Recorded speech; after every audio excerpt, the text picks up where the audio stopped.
Nós vagamos pelo mundo da vigília, acreditando que esta é a totalidade da nossa existência. Acreditamos no que tocamos, no que vemos, no eu que apresentamos ao mundo. Essa pequena ilha de consciência que chamamos de ego. Mas esta ilha está cercada por um oceano vasto, escuro e imensurável. Um oceano que ruge e sussurra abaixo da superfície de nossas vidas despertas. Este é o domínio do inconsciente.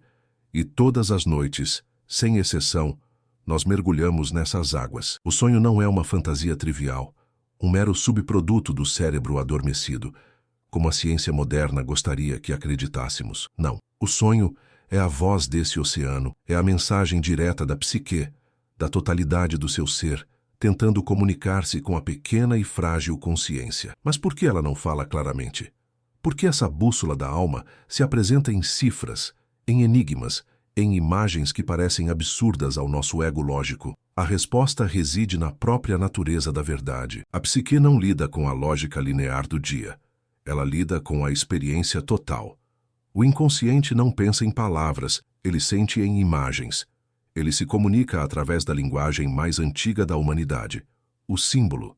Um símbolo não é um sinal. Um sinal aponta para algo conhecido. Um símbolo, no entanto, aponta para o mistério, para algo que não pode ser totalmente expresso em palavras. É a única maneira que a vastidão do inconsciente tem para empacotar uma verdade complexa e multifacetada em uma única imagem. Quando você sonha com uma casa, você não está sonhando com tijolos e argamassa. Você está sonhando com a estrutura da sua própria psique. Quando sonha que está voando, a alma está falando sobre liberdade ou talvez sobre uma perigosa inflação do ego. O sonho usa o que chamamos de restos do dia, as pequenas impressões e preocupações da sua vida consciente, como o material, a tinta com a qual pinta sua obra-prima. Mas o tema, a tela, a intenção, isso vem de um lugar muito mais profundo.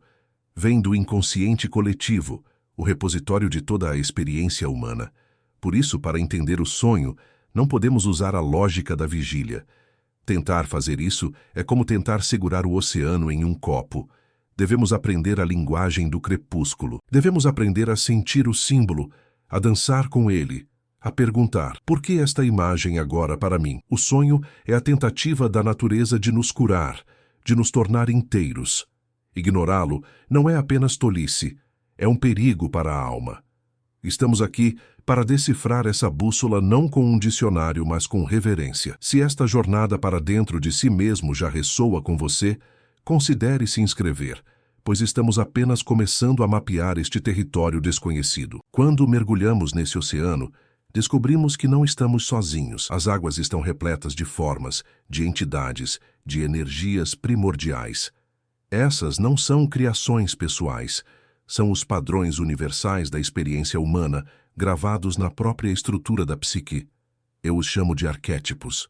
O sonho é o palco, o teatro sagrado onde esses arquétipos se vestem com as roupas da nossa vida pessoal e encenam o grande drama da nossa existência. Em seus sonhos você encontrará o herói, partindo em uma jornada perigosa. Você encontrará o sábio ancião, oferecendo um conselho críptico que sua mente consciente ainda não pode compreender. Você encontrará a mãe terrível, que busca devorá-lo e mantê-lo na inconsciência, e a grande mãe que oferece nutrição incondicional. Estes são os personagens universais. Eles são os deuses e demônios das mitologias antigas, vivos e pulsando dentro de nós. Eles não são bons ou maus no sentido moral que o ego impõe. Eles simplesmente são. Eles representam forças psíquicas que precisam ser reconhecidas e integradas. Talvez a figura mais recorrente e incompreendida seja a sombra. A sombra é tudo aquilo que rejeitamos em nós mesmos para nos tornarmos socialmente aceitáveis. É o nosso eu inferior, o nosso lado primitivo, os nossos instintos, a nossa raiva, a nossa ganância. No sonho, a sombra aparece frequentemente como uma figura escura, ameaçadora, do mesmo sexo que o sonhador, que nos persegue. A reação do ego é correr, lutar ou negar. Mas o sonho não está pedindo que você destrua a sombra. Ele está pedindo que você olhe para ela, que você reconheça que ela também é parte de você. Na sombra residem não apenas nossos defeitos, mas também nossa vitalidade, nossa criatividade, nossa conexão com a Terra. Fugir da sombra é fugir da nossa própria totalidade. Outros arquétipos cruciais são a anima e o ânimos. Para um homem, a anima é a personificação do feminino interior, sua intuição, seus sentimentos, sua conexão com a alma. Nos sonhos, ela aparece como uma figura feminina, da donzela à feiticeira. Para uma mulher, o animus é o masculino interior, sua lógica, seu poder de ação, sua assertividade. Ele aparece como uma figura masculina, do herói ao tirano. Esses arquétipos não são meras abstrações. Eles são forças vivas que buscam equilíbrio. Se você é um homem excessivamente lógico e desconectado de seus sentimentos, sua ânima aparecerá em seus sonhos, talvez doente, talvez furiosa, exigindo atenção. Se você se sentir incapaz de se afirmar no mundo, seu ânimos pode aparecer como uma figura crítica, ou inversamente como um guia poderoso. O sonho é o local de encontro. É onde o ego consciente pode finalmente dar a mão a essas forças imensas que governam nossa vida por trás do véu. E então, há o grito na noite, o coração disparado, o suor frio, a sensação de terror absoluto, o pesadelo. Para a mente moderna, o pesadelo é uma falha, um curto-circuito mental, algo a ser evitado ou medicado. Mas para a psique, o pesadelo é uma ferramenta de emergência. É o espelho da alma gritando para que você acorde. O pesadelo é, quase sempre, a aparição da sombra em sua forma mais pura e aterrorizante. Quando nos recusamos a olhar para as nossas verdades inconvenientes, quando reprimimos nossa raiva, nosso medo, nossa culpa, essas energias não desaparecem. Elas se acumulam no porão do inconsciente. Elas se tornam tóxicas, se infeccionam. O pesadelo é o momento em que o porão inunda a casa. É a psique dizendo: você não pode mais ignorar isso. O que nos persegue no pesadelo, frequentemente, é uma figura monstruosa, um assassino, ou a sensação de estar paralisado. Esta figura que nos persegue é invariavelmente uma parte de nós mesmos que foi dissociada, negada e projetada para fora. É a nossa própria força vital, distorcida pela repressão. A tendência do ego é buscar a causa fora. Tive um pesadelo porque comi algo pesado. Ou porque assisti a um filme de terror. Sim, isso pode ser o gatilho, a tinta. Mas o conteúdo, a energia aterrorizante, é sua. O sonho está lhe dando um presente, embora embrulhado em arame farpado. Ele está lhe mostrando exatamente onde você está dividido, onde você se traiu, onde você se recusa a crescer. Confrontar o pesadelo é o início da verdadeira coragem. Em vez de fugir da figura que o persegue, o que aconteceria se você parasse e perguntasse a ela: o que você quer de mim? Esta é a grande virada. Este é o momento em que o ego depõe sua arrogância e se curva à sabedoria do inconsciente. O pesadelo não quer destruí-lo. Ele quer integrá-lo. Ele quer que você recupere a energia que você baniu para a escuridão. O medo que sentimos é o medo do ego de perder o controle, de se dissolver no oceano maior do self. Mas é precisamente essa dissolução, essa morte simbólica, que é necessária para o renascimento. O pesadelo é um rito de passagem. Ele nos força a confrontar o outro em nós, apenas para descobrirmos que o outro somos nós. Aquele que aceita seu pesadelo, que se senta com seu demônio interior, encontra no fundo desse terror o ouro da individuação. O que antes era uma ameaça se torna um aliado. A sombra, quando reconhecida, torna-se a fonte de nossa profundidade e autenticidade. No entanto, nem toda ondulação na superfície do sono é um maremoto da alma. A psique é econômica. Muitas vezes, o que sonhamos é simplesmente o lixo psíquico do dia. São os resíduos diários, a conversa inacabada com seu chefe, a preocupação com uma conta a pagar, o eco de uma cena de filme. Estes são os sonhos comuns. Eles são como a digestão mental. O cérebro está apenas organizando, limpando e processando os eventos do dia. É importante reconhecê-los pelo que são, para não cairmos na armadilha de superanalisar cada fragmento de sonho como se fosse uma revelação divina. O ego adora fazer isso, adora se sentir o centro de um grande drama místico, mas a verdadeira sabedoria reside em discernir. Como saber a diferença? Como distinguir o ruído do sinal? A resposta está na energia do sonho. Um sonho de resíduo diário é morno, esquecível. Ele não tem peso. Podemos acordar e pensar, que bobagem, e em 5 minutos ele se foi. Mas há outro tipo de sonho, o sonho que nos agarra, o sonho que, ao acordarmos, nos deixa tremendo, maravilhados ou profundamente perturbados. O sonho que permanece conosco por dias, semanas ou até uma vida inteira. Estes são os grandes sonhos, os sonhos luminosos. O luminoso é uma experiência que nos toca com um senso de temor, de sagrado. É algo que vem de além do ego, de além da nossa história pessoal. Esses sonhos não vêm do nosso inconsciente pessoal. Eles emergem das camadas mais profundas da psique, do inconsciente coletivo. Eles carregam os grandes temas arquetípicos: nascimento, morte, o divino, o confronto com a eternidade. Eles podem apresentar imagens mitológicas, figuras religiosas ou paisagens que nunca vimos, mas que parecem estranhamente familiares. Quando um grande sonho ocorre, é um sinal de que a psique está em um ponto de inflexão. É um chamado direto do self. Estes sonhos não estão comentando o seu dia. Eles estão comentando a sua vida. São a bússola da alma, apontando para o verdadeiro norte. Muitas vezes corrigindo um desvio perigoso que a nossa vida consciente está tomando. Ignorar um grande sonho é um ato de profunda negligência espiritual. São esses sonhos que contêm o roteiro para a nossa próxima fase de desenvolvimento, para a nossa individuação. Eles são raros e, quando vêm, devem ser tratados com a máxima seriedade. Eles são a bússola em sua forma mais pura, mostrando não apenas onde estamos, mas para onde devemos ir. Para que serve tudo isso? Para que serve esse teatro noturno de símbolos, sombras e arquétipos? Não é para entretenimento, não é para adivinhar o futuro. O propósito de todo esse complexo mecanismo psíquico é um único e grandioso objetivo: a individuação. A individuação é o processo de se tornar um indivíduo, no sentido mais verdadeiro da palavra. Não significa ser egoísta ou isolado, significa se tornar indivíduo.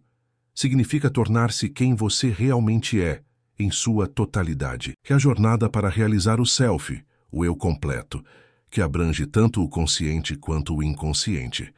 Na primeira metade da vida, estamos focados em construir nosso ego, em nos adaptar ao mundo exterior, em criar uma carreira, uma família, uma persona. Mas, eventualmente, se tivermos sorte, essa estrutura começa a parecer uma prisão. Sentimos um vazio, uma falta de sentido, mesmo que tenhamos alcançado tudo o que a sociedade nos disse para desejar. É aqui que a bússola do sonho se torna essencial. O sonho começa a nos mostrar o que negligenciamos. Ele nos mostra as partes de nós que sacrificamos em prol da nossa adaptação ao mundo. A individuação é a jornada da segunda metade da vida, onde o foco se volta de fora para dentro. É um processo de integração. É o diálogo contínuo entre o ego e o inconsciente. O ego deve aprender que não é o mestre da casa. É, na melhor das hipóteses, um gerente. O verdadeiro mestre é o self, a totalidade. O sonho é o memorando enviado pelo self ao gerente. Ele diz: você está focado demais nisso, esqueceu daquilo. Ele nos empurra para confrontar nossa sombra, para que possamos integrar nossa escuridão e nos tornar mais robustos e reais. Ele nos empurra para nos relacionarmos com nossa ânima ou ânimos, para que possamos nos tornar psicologicamente equilibrados e completos, sem depender de projeções em parceiros externos. Esta jornada não é fácil. É um caminho de deserto. Exige que questionemos tudo o que acreditamos sobre nós mesmos. Exige que soltemos a persona, a máscara social que passamos a vida inteira construindo. Mas os sonhos são guias implacáveis. Eles não nos deixam em paz. Se você está em um caminho de vida que não é autenticamente seu, os sonhos se tornarão ansiosos, pesadelos surgirão. A psique tentará, a todo custo, trazer você de volta ao seu verdadeiro caminho. O objetivo final é a união dos opostos, consciente e inconsciente, masculino e feminino, luz e escuridão. Não para que os opostos desapareçam, mas para que possam coexistir em um equilíbrio dinâmico, centrados pelo self. O sonho é o mapa e a bússola nessa, que é a única jornada que realmente importa. Se você sente que esta jornada de individuação é o seu caminho, deixe um like neste vídeo para que saibamos que estamos no rumo certo. Dentro desse mapa, encontramos duas figuras de poder imenso, muitas vezes disfarçadas de amantes, guias ou monstros, a Anima e o Animus. Como mencionei, estes são os arquétipos da contrasexualidade, a imagem da alma, o outro interior que complementa nosso eu consciente. A forma como nos relacionamos com essas figuras em nossos sonhos é um diagnóstico preciso da nossa saúde psíquica. Para o homem, a ânima é a sua ponte para o inconsciente. É a sua capacidade de se relacionar, de sentir, de intuir. Em um homem que reprime seus sentimentos, que se orgulha de sua lógica fria, a anima nos sonhos aparecerá de forma negativa. Ela pode ser uma femme fatale sedutora e destrutiva, que o atrai para a ruína, simbolizando como suas emoções reprimidas podem sabotá-lo. Ou ela pode aparecer como uma donzela fraca e doente, mostrando que sua vida sentimental está definhando. À medida que o homem amadurece e começa a honrar seus sentimentos, a ânima em seus sonhos se transforma. Ela se torna uma guia, uma musa, uma figura de sabedoria, a Sofia, que o conecta com as verdades mais profundas do self. O desenvolvimento da anima é o que permite a um homem ter relacionamentos reais, em vez de apenas projetar sua mulher ideal incompleta nas mulheres reais de sua vida. Para a mulher, o ânimos representa seu lado masculino, a capacidade de pensar com clareza, de agir com determinação, de ter opiniões firmes.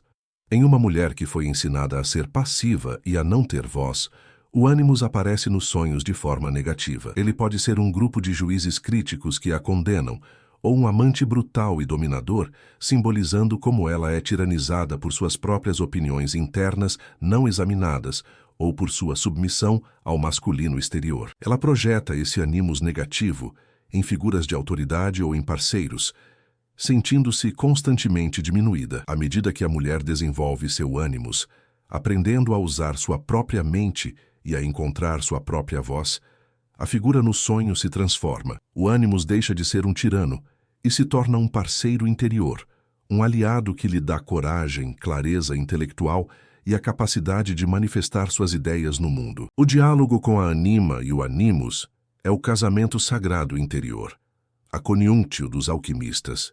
É a união dos opostos dentro da própria psique. Os sonhos nos mostram implacavelmente o estado desse relacionamento interior. Eles nos perguntam: você está em guerra com o seu outro lado? Ou você está aprendendo a dançar com ele? A totalidade só pode ser alcançada quando essas duas grandes forças, o Logos e o Eros, o masculino e o feminino, encontram equilíbrio dentro de cada um de nós. Diante de um mistério tão profundo, a mente humana anseia por respostas fáceis, e assim criamos os dicionários de sonhos.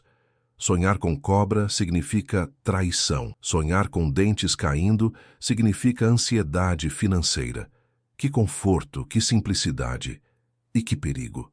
A abordagem de decifrar sonhos com um dicionário é a epítome da arrogância do ego. É a tentativa de reduzir o oceano vasto e pessoal do inconsciente a uma poça de banalidades universais. O inconsciente não fala em código universal. Ele fala em código pessoal. O símbolo é vivo e só tem significado dentro do contexto da vida do sonhador. Uma cobra, para uma pessoa, pode ser o símbolo do medo, da traição, do veneno.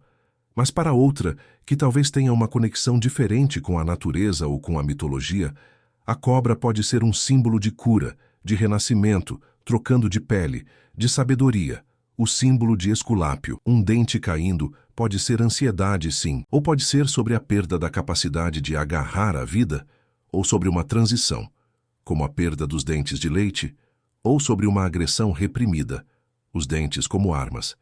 Reduzir isso a uma única interpretação é matar o sonho, é mumificar uma mensagem viva. O método correto para se aproximar do sonho não é a interpretação, mas a amplificação.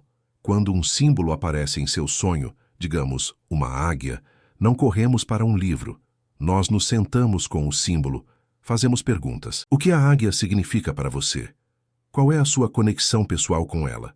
Você a admira? Você a teme? E então, ampliamos para o coletivo. O que a águia significou para a humanidade? Na mitologia, na religião, Na alquimia, ela é um símbolo de visão, de poder, de conexão com o sol, de espiritualidade. Ao fazer essa amplificação, nós não encontramos a resposta. Nós criamos um campo de ressonância em torno do símbolo. Começamos a sentir seu gosto, sua energia. Já em algum momento, dentro desse campo, algo clica. Entendemos o que a psique estava tentando dizer, não com a lógica, mas com um insight visceral. O sonho é uma obra de arte pessoal, pintada pela sua alma, para você. Usar um dicionário de sonhos é como perguntar a um estranho o que sua pintura mais íntima significa. Você deve aprender a ser o seu próprio curador de arte. Você deve aprender a sentar-se na frente da imagem, em silêncio, até que ela comece a falar com você em sua própria língua. Às vezes, a bússola não aponta apenas para dentro. Às vezes, o ponteiro começa a girar e aponta para um evento no mundo exterior. E em um momento de espanto, o mundo interior e o exterior se alinham. Você sonha com um amigo distante que não vê há 20 anos, e na manhã seguinte, ele telefona. Você tem uma imagem de sonho vívida de um escaravelho dourado, e enquanto conta o sonho ao seu terapeuta, um besouro real, muito semelhante, bate na janela do consultório. Este é o fenômeno que chamo de sincronicidade. Não é mera coincidência. Coincidência é o termo que o ego racional usa para descartar o mistério. A sincronicidade é um princípio de conexão acausal. É um momento em que o significado, e não a causalidade, conecta dois eventos. Já há evidência de que a psique e a matéria não são duas coisas separadas, mas duas facetas da mesma realidade unitária, o unus mundus. O sonho é o terreno onde essas conexões são frequentemente forjadas ou percebidas pela primeira vez. Por que isso acontece?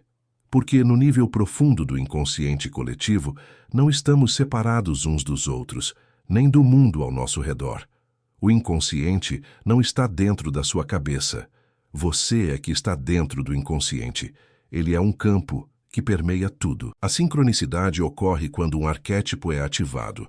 Quando uma energia psíquica profunda é carregada, ela não fica contida, ela reverbera. Ela pode vazar para a realidade, organizando eventos no mundo exterior que espelham o estado interior. O sonho que antecede um evento sincronístico é como uma pré-leitura do campo. Ele mostra qual arquétipo está sendo constelado. Esses momentos são profundamente luminosos. Eles quebram nossa visão de mundo materialista e nos forçam a admitir que há mais coisas no céu e na terra do que sonha nossa vã filosofia. Eles são a prova de que a bússola da alma não apenas lê o nosso terreno interior, mas também detecta as correntes magnéticas do próprio cosmos. Quando a sincronicidade ocorre em torno de um sonho, é um sinal de imensa importância. É o universo confirmando a mensagem do sonho. É a psique e o mundo dizendo a mesma coisa ao mesmo tempo. Preste atenção. Isso não é uma fantasia. É um alinhamento. A bússola está perfeitamente calibrada e ela está lhe dizendo que seu mapa interno e o território externo são, por um breve e mágico momento, um só. Mas a psique não é apenas um mapa. Ela é um sistema vivo, autorregulado e que busca, acima de tudo, o equilíbrio. Esta é talvez a função mais vital e cotidiana dos sonhos, a função compensatória. Nossa consciência diária é, por necessidade, unilateral. Para funcionar no mundo, temos que focar, temos que fazer julgamentos, temos que reprimir